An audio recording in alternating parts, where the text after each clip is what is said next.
Maybe I'm not that tall. I got. All right. Hi, I'm Lily. I'm from Olympia High School, and this is In Which I Bind Books of All the Words Left Unspoken. I probably have the messiest house in Washington. Not messy like stray socks and unwashed dishes, messy with all the spare sentences I never managed to say. The words I chose to keep to myself all these years, all the things I wish I could have choked out. One day, when I'm finally old and grown enough to look at the sky without crying and to make my own doctor's appointments, I will fill my library with all the words I disregarded. Trapped and bound into books neatly reserved for self-reflection, I will finally stop tripping over piles of regret and grief.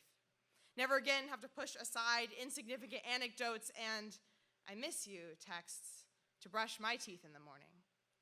My library will be the home of after-school cries and sleepover spillover, cleanly separated into aisles of confessions, pointless stories, lies to my mother, pages upon pages of "I love you."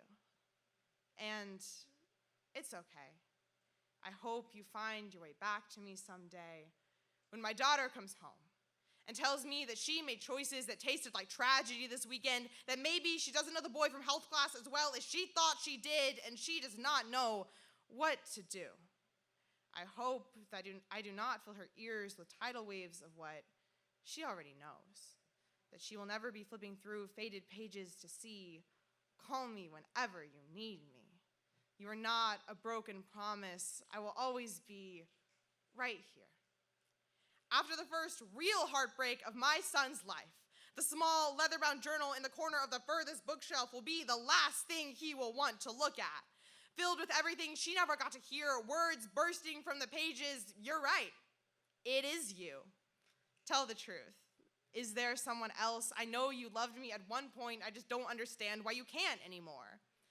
In my library, nobody needs to open the books to know what they say. In my library, you sit in silence and the number of inhabitants only ever goes up. I will never be put out of work because demand never wanes in the business of omission. I spend all day binding books and grow my collection of the things people are unable to give away, worthless in the real estate market. There is no value in secrecy.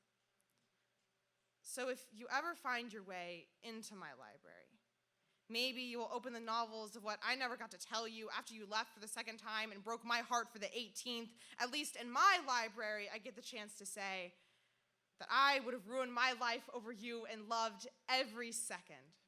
That I wanted to give you every little piece of me until I dropped my last wisdom tooth into your palm and fell hollow, and living with all of myself still feels impossible.